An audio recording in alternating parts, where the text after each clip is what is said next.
I'm on this mission now. I'm going chapter 3. The mission, I guess, is I want people to rediscover their humanity. I'd like them to live in integrity and really to thrive, to rid themselves of kind of the psychological suffering that is going on today. Welcome to the Audacious Living Podcast, hosted by my man, Audley Stevenson, the Odd Man. Greetings and salutations, folks. I'm Audley Stevenson, and I'm back with another edition of the most audacious podcast the internet has to offer. You've got to log to the Audacious Living Podcast, and it continues to be my pleasure to be here as we continue our ongoing goal of helping our listeners live their best audacious lives ever. This is episode 231 of the podcast, and today we'll be chatting with Colin Kingsmill, and he'll talk about what it means to live in integrity. Colin is a management consultant and a private coach who helps people rediscover the humanity, live in integrity, and become fearless and free from psychological suffering. There's no question that, when it's all said and done, you're going to walk away with some good understanding about what it means to live integrity. What is it all about and how it matters to us in the future. So now that we've got the table set and we're ready to go, here's my chance to slide out of the way and give you an opportunity to hear from Colin. Enjoy.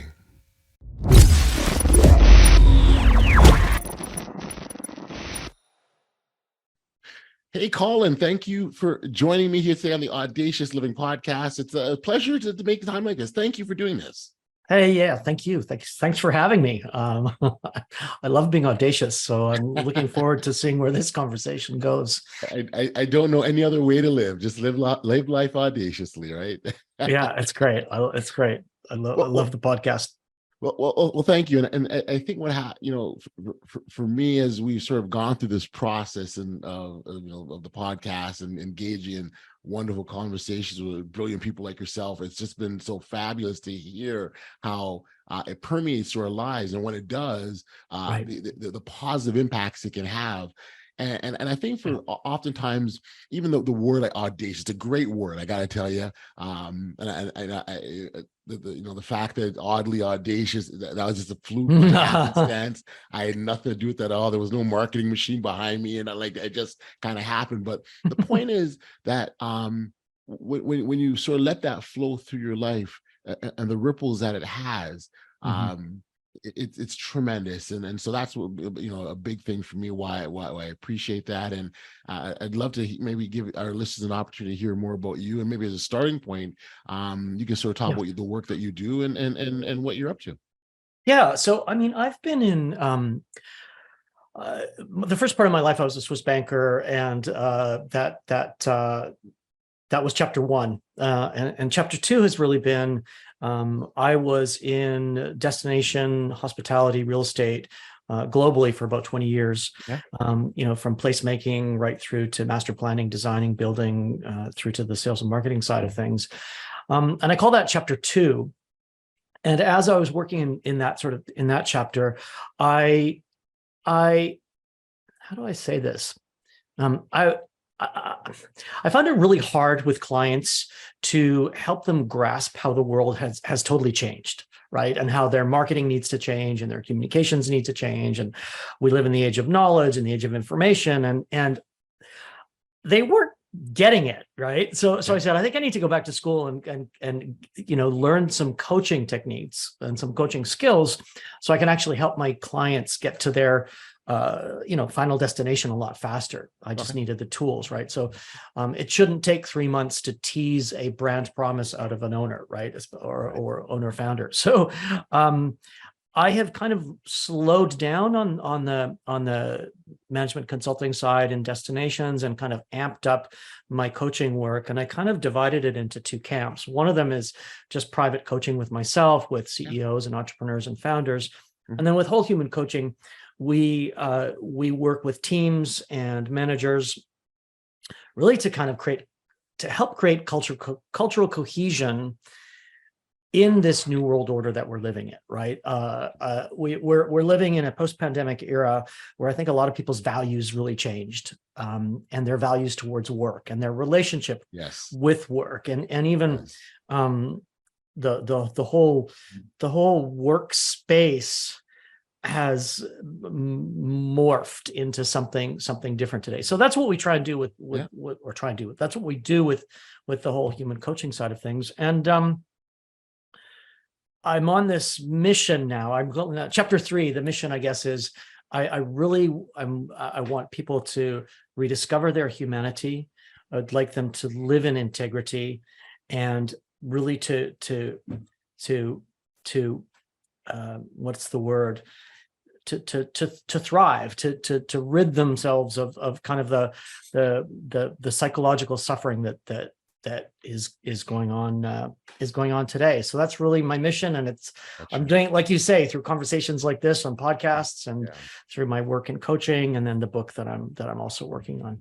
So that's me in a nutshell. I probably talked too much, though. No, there's no talking too much on this podcast, I can assure you. That's good. But so much of what you said resonates with me, certainly. Even the world of work and how that's morphed. These hybrid models that we're now in, were never ever seen before. Or we heard of them because they existed in certain areas, but now they're just the norm, and quite frankly, they're expected. Like, if I'm not working remotely, I'm not taking this job, kind of a thing, and that's new. The piece I want to ask you about. So when you landed on your mission in terms of helping people live in integrity and discover the humanity in one another. Was there a triggering event, or was there something that happened that you woke up one day and said, here's what I'm going to do? Or how did you land on that? I think there was a triggering event, actually. I think if I look at my life in those 3 chapters, the first chapter, I think I was completely asleep. I was not aware of my surroundings at all. And the second chapter, I would actually say that our first chapter starts in our childhood, where we didn't know what was going on around us. Oh yeah, 1,000%. I totally agree. I think I know exactly what was going on in my childhood, though, and I only discovered that sort of trauma last year. So chapter 1 was I was asleep at the wheel. It was kind of like a reaction to my childhood, right? So all that sort of seeking fabulous and success and all that stuff. The second chapter, I started to learn and kind of just go into kind of a world of self-discovery, of self-help, of spirituality, of reading, and kind of diving into everything. And I really only, I think, embodied everything in the last couple of years, when I did have kind of a trigger event that reminded me of a lot of childhood trauma. So I saw it. Finally, I remembered it. But I tackled it head on. I'm like, okay, that happened. Now I get it. Everything makes sense. How I saw life through these lenses, right? Of conditioning. So, maybe it's only about a year ago that I finally decided to embody everything that I've learned. And once that's brand new. That's brand new. It's like, wow. Yeah, it's like 15 minutes ago. For you. Wow, it's incredible. But so all of the knowledge that I kind of had gathered in chapter 2 now is like, oh, okay. Now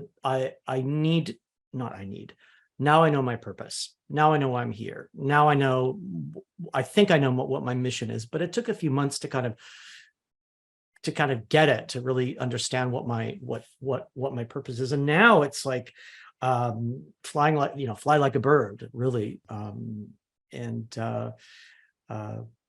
Did I answer your question? It was a trigger, a moment. I got a gift of a series of letters, and they reminded me of that childhood where it was pretty challenging and traumatic for me. Small T trauma, I wasn't abused or anything, but it was sort of this loneliness and feeling different and not fitting in, and understand.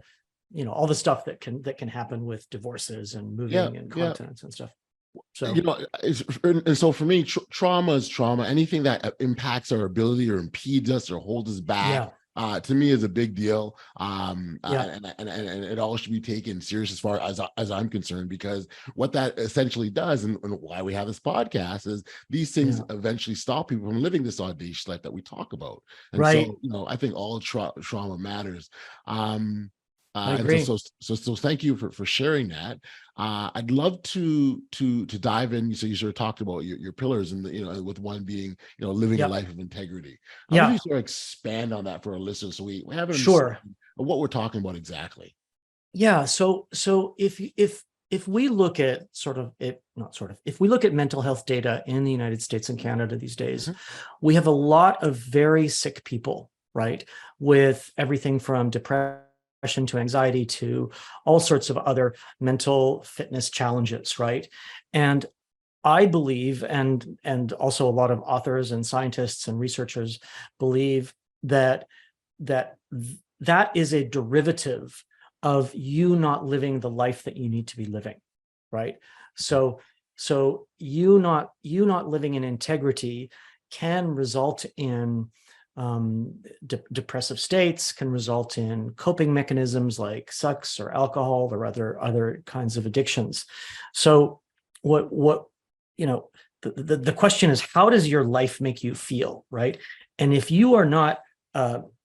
if you're not feeling right, okay, and it may be expressed with like low level anxiety, or it can also be expressed through not being able to deal with boundaries, or not having good boundaries, or saying yes when you want to say no. There's all sorts of sort of symptoms of not living in integrity. But if you don't, you end up living in psychological suffering. You end up being exhausted all the time. You end up being, not tired or depressed or unhappy or all of the above, right? Right. And that ultimately, again, the research and the science is kind of showing us that if you are not taking care of the body and not listening to the body and the mind, that those conditions can then lead into actual disease. So the whole movement around living in integrity is to help you end that psychological suffering, to help you become happy again and more aligned with who you really are, right? Mm. And it's really, living in integrity really is the cure for emotional suffering, Mm. because you liberate yourself from the guilt and from the obligations and from all these sort of self-limiting or certainly depleting stories. Right. Like it takes a lot of energy to have a mask on and to pretend and so I'm saying, and me and others, this isn't just me, but it's like, free yourself from these chains of lack or of obligation, and all the sort of low level negative emotions. And when you do, you can really live your new truth. And what does that mean? That means you're taking care of your well-being. You're healing some of that conditioning from the past that you might have had. Mhm. You discover a real sense of purpose, and when you discover a real sense of purpose, you begin to free yourself. And I can tell you, like, on my own skin, I in, let's say, my chapter 2, right, I did a lot of things for a lot of other people and really put a lot of my eggs in their baskets, if Right. so to speak. Right. You're right. Right. And Right. but I wasn't necessarily nourishing myself. I was nourishing that dream, or that other person's story. So it's really it's sorry, I'm babbling on. It's really important for us today to live in integrity for those reasons of, Yes. you deserve to be happy, you deserve to be fulfilled, you don't Absolutely. deserve to be depressed. Like, we live in this society of like pill pushers, right? Like pharmaceutical pill pushers. You go, you go to the doctor and you feel a bit off and they'll give you a pill. Well, I'm saying, where does that off come from? Where is the origin story of that? And how, right? How can you go back to that origin story and decide to eliminate what is not aligned with you, right? Those are great questions. Those are great questions. Where, how? Because the question I was going to ask you as well, and this is a nice lead into it, is how you help your clients discover where the issues is or where the patterns are, because Right. I would imagine that oftentimes they're unknowingly, they feel off. They're not happy. You ask the question, how does your life make you feel? When you ask that question, it doesn't produce a positive outcome. And so to be able to identify what that is I would imagine is challenging. How do you get there? Yeah, I kind of get there gently. The last thing you want to do is say to somebody, oh, you're suffering from multi-childhood trauma. Let's go back and pull that out and find out where that is. But so I can't see that going over very well. yeah, no, it's not. It's not the finest kind of approach. But what I do a lot of is listen, and really listen for kind of key words, and they're key words around belief systems and narratives and stories that they're telling themselves.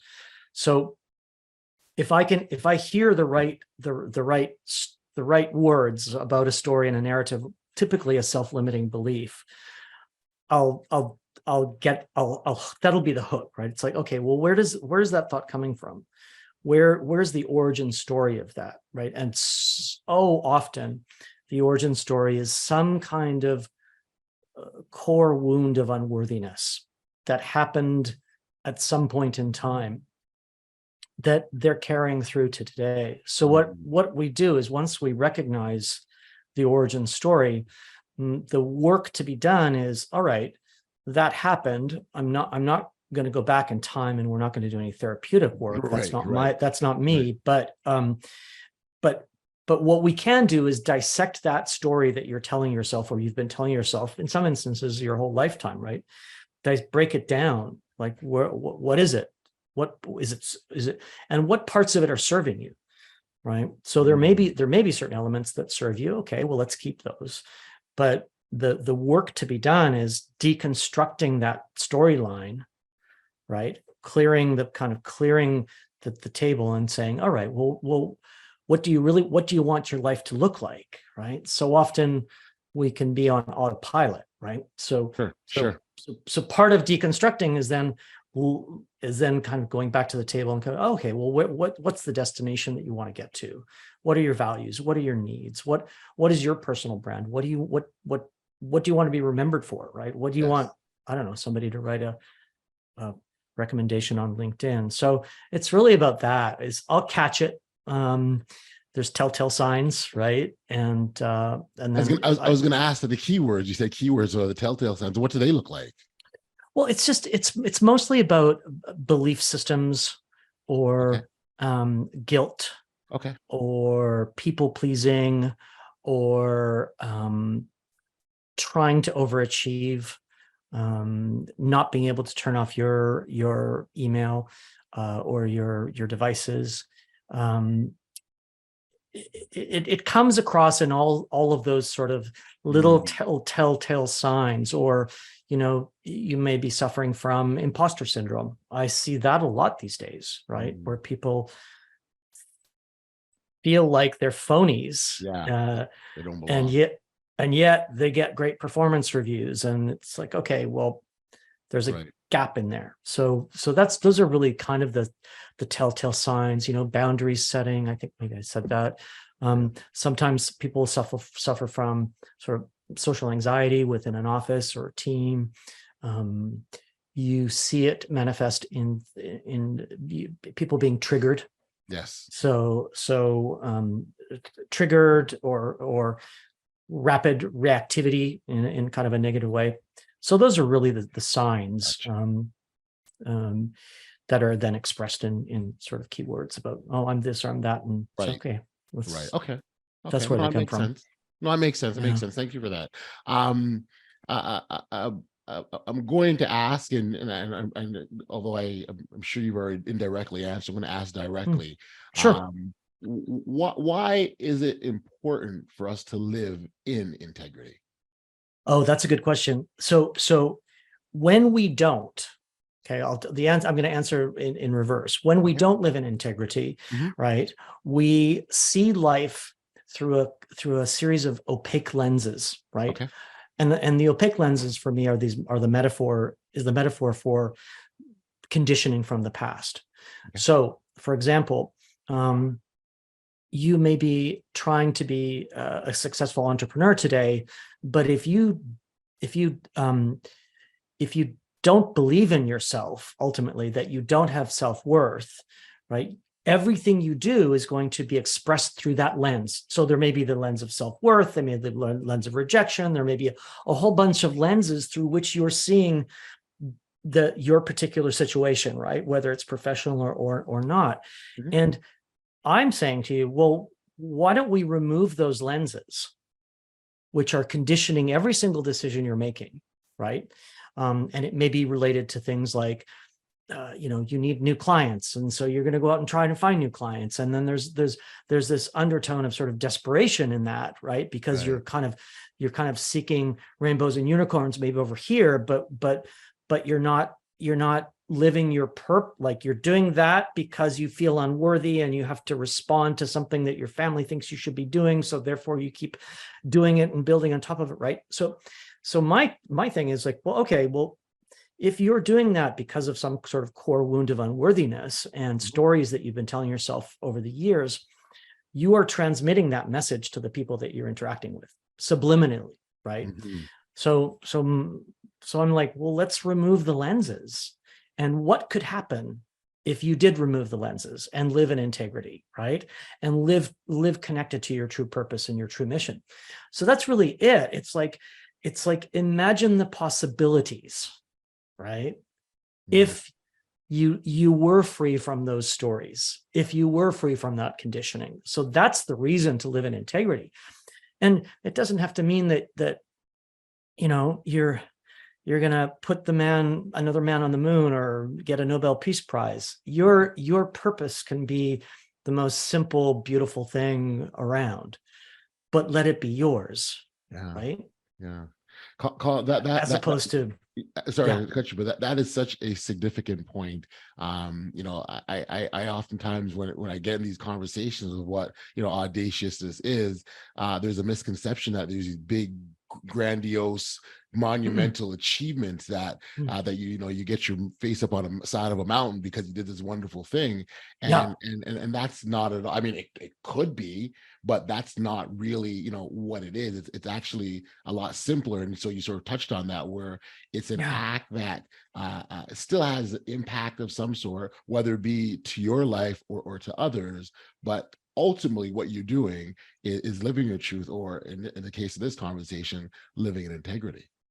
Yeah. And then once you live in integrity, right, and you're aligned to your mission and your purpose, then everything does become a little bit audacious, right? It's like, it's to me, when I think of audacious, I just think of alive, right? And blossoming and creating, right? As opposed to suffering and surviving and being unhappy, right? So I think audacious living is almost the next step, right? It's like live in integrity, right? Find your well-being, heal inside, grab a sense of purpose, right? Become free from those shackles and those lenses that you couldn't really see through, and then go for it. Yeah. Audacious all the way. So when we have these conversations of audacious, the piece that one of the examples I connected to, because I think it's so perfect, bang on, is those who networkers, right? It's like, if you don't make that first step to reach out to someone, whether it be a client or potential job prospect or just for the sake of networking, you never know where things will go. And not to say that connection will lead to something great and wonderful, but you don't know if that connection might lead to another connection that will lead you to something great and wonderful, whether it be now or down the road. And so I always think networking is a great example of why you need to be audacious, because you just never know. Oh, 100%. And I would say network from a place of authenticity, though, right? From a place of integrity. Because if you're networking because you're afraid of losing a job because you need to get 3 more clients, again, that's going to come through. That's going to shine. So make sure that what you're doing, how you're connecting with these is a byproduct, is a byproduct of authenticity, of being audacious, of having a kind of a core purpose and a mission that is yours, that you can own. Yes. I often kind of equate these things to, people striving for money or financial success, right? I tell people that is a byproduct, right? Financial success is a byproduct of you living in integrity, you being audacious, you living your true purpose, right? I don't know if you remember years ago, there was a great kind of, I think it was American Express or MasterCard. It was like, it was an ad, and it was like, when it's all about the money, you can tell, right? And people can sniff out your true intentions, right?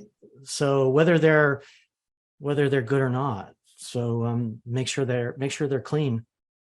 Colin, that's a fabulous point. If the purpose of me networking is always about what I can get from others, and has nothing to do with what I can give or the value I can provide or how I can assist or help, I'm going to have short-lived gains, nothing substantial. Maybe there's an immediate gratification in that moment, but nothing long-term. And that's really what I believe we should work to strive towards: a long-term, impactful, sustainable sort of initiatives that help others make a difference. Well, I completely agree. And I use, I have sort of not a strategy, it's just kind of a belief system for me, is that relationships last forever, and you should treat them as such, right? Now, you may be a partner with somebody today and not a partner with them tomorrow, but all that's really changed are the circumstances and the label. But if you go to those networking events, or you in general treat relationships as if they will last forever, right? You are much less transactional, and people can tell, right? Yes. When you're not in it to get something out of them. I think that's really, really important. That's why I just, I was speaking yesterday with somebody that I haven't spoken to in a couple of years, but I never expected anything out of that person. Yep. And then all of a sudden, a couple of years later, it's like, oh, wow, let's connect and let's do this and let's do that. But when it's driven by non-integral, I don't know. When it's driven by something else, it's not. It doesn't. You're right. It doesn't get you anywhere. It's like eating a junk food. We've all been to those networking events where someone's running around and they mean, give me your business card, right? And they're a card collector, right? And you can just like, as opposed to meeting you, let's say, and sticking with you and creating a relationship. It's I think these days though that maybe it's just me, but I think those days are over. I think we're living in an era where people really want authentic connection. I would say real.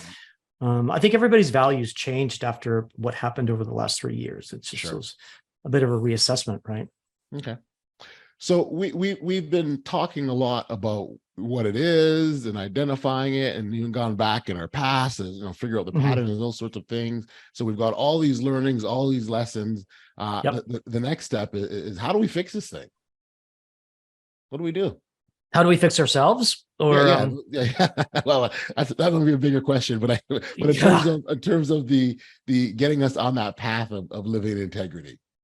Yeah. So what I'm doing with the book is really it's called Fear Less, but it's really about going from fear to bliss in your life, right? And integrity is kind of a key part of that. And I've got like 8 steps that I do. They might be right or wrong or useful for everybody or not everybody, but what I do is I say to people, all right, the first thing you want to do is create a protection zone around yourself. So the first thing I say is turn off the news, right?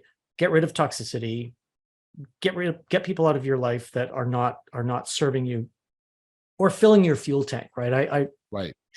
I use the fuel tank metaphor quite a bit, right? It's like, is this adding fuel or is it subtracting fuel? And when I say turn off the news, I really mean, turn off the news, but get informed, right? Get informed. So don't become a hermit living in a cave somewhere. Yeah. No, it's not that. It's not that. It's just news is kind of like junk food, right? It's like, it's kind of light and fluffy. So do that. And then my second piece of advice is design the life that you want, right? So many people go through life without a very specific picture in mind, right? And I use another metaphor of sailing, right? Where's your milestone marker? Where are you going, right? What are your values? I think we spoke about it before. What are your values? How do you want to be known? So to define the destination, paint a really clear picture about it of it, right? And then break that down into bite-sized chunks and goals that you can achieve, right? So, and that's gonna bolster your confidence by one step at a time. After that, it's have daily rituals. You've got to have daily rituals, whether it's journaling or meditation or mindfulness, whatever you want, but you've got to have those exercises to stay on track, because we are living in a hyper novel, hyper informed, hyper distracted world, right? I see. So first of all, it's this protection barrier, right? Put around you. And then it's like, decide where the ship is going. Okay. And then it's break the map down, make sure you are having these daily rituals to protect yourself and keep yourself, it's nuts out there, right? And once you break down those goals and you have the daily rituals, I tell people to forget about what other people think, right? And forget what you've learned. So when I say forget what you learned, it's not, forget, everything you learned when you went to a school, but it's forget the conditioning that no longer serves you. Right. So it's those lenses through which we see life, right? The comfort zone that we want to stay in, right? Yeah, exactly. Right. So those are really kind of my steps to finding some freedom in this very complex world that we live in. No, very, very, it is very complex. And I think I very much do see value in dealing with the distractions. First, getting them out of your way, and your step one in that protection zone. But then when you get into the mindful stuff or the rituals, the daily rituals, it's almost a form of fortifying yourself. And the way I see that is it becomes very useful and handy when building up our own resilience, because we all know there's going to be some adversity or some challenge at some point. And I think the steps that you identified can help us prepare when that eventually comes. I completely agree. And, I was speaking to some people recently in an industry that is kind of having a bit of fluctuation. And we spoke about confidence and resilience, and you're exactly right. You need to fortify yourself every day and remind yourself every day, because we live in a world that wants us distracted, right? Right. You're right. I think it's just as important as going to the gym, let's say, or going out and getting exercise. Mental fitness is just as important. And, there's great people out there like Joe Dispenza who have been, for years speaking about, molecules of emotion and how the mind and thinking creates reality. And well, now the science is kind of showing that, right? They can look at the brain, and neuroscience is certainly showing those things. So kryptonite protection suit on and keep flying. I love it. And what I love about that is, first off, it's going to be very different for each of us, right? We might have to run through a few things to figure out what works for us, right? So, Colin, that's great that you do meditating, but I can't meditate. So what is it for me? And that's what I've got to go through.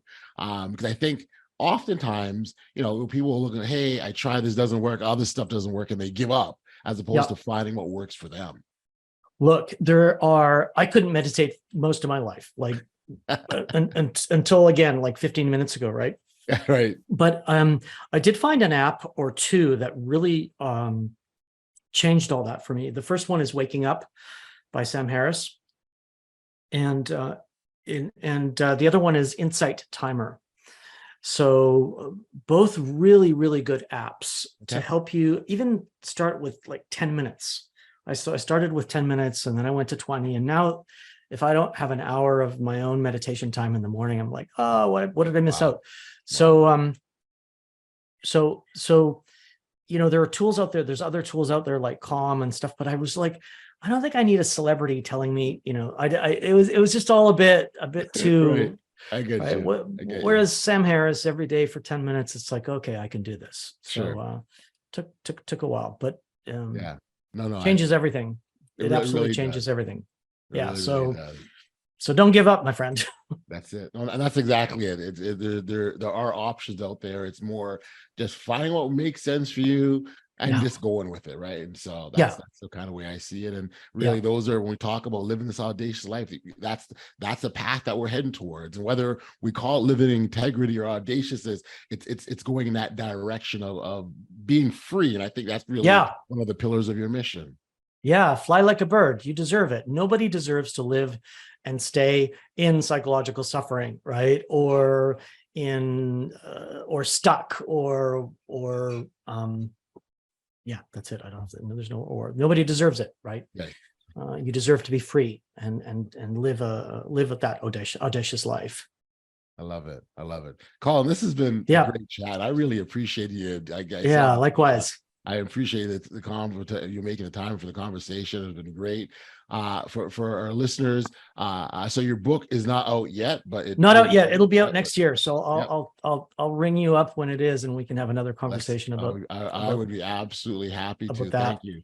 For our listeners that wanted to catch up with you or learn more about your work, where could we send them? Just come to colinkingsmill.com or go to Instagram. Same thing. I'm there. Come find me. Come say hi.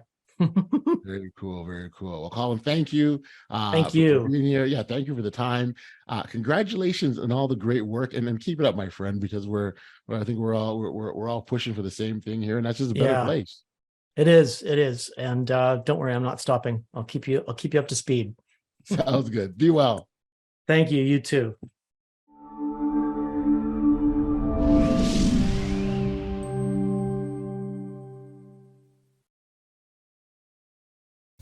Back we are here on the podcast. As much thanks and appreciation goes out to Colin for being here and sharing his wonderful insights about what it means to live in integrity. So Colin, I say thank you.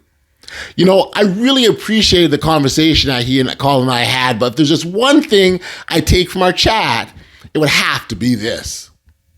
In a world where ethical dilemmas and personal compromises have never been more present, living in integrity has become a rare and precious trait.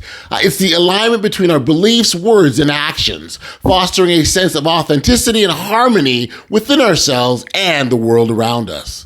Living in integrity is not just a lofty idea, it's a practical and transformative way of life that holds immense importance in shaping our character and influencing our relationships, work, and overall well-being. Living in integrity starts with being true to ourselves. When we act in accordance with our core values, we cultivate a deep sense of authenticity. By honoring our beliefs, passions, and principles, we establish a strong foundation of self-respect. In turn, this self-respect allows us to navigate life's challenges with confidence and resilience and a clear sense of purpose. Living in integrity helps us to stay connected to our true selves and avoid the regret and inner conflict that often accompany compromised choices.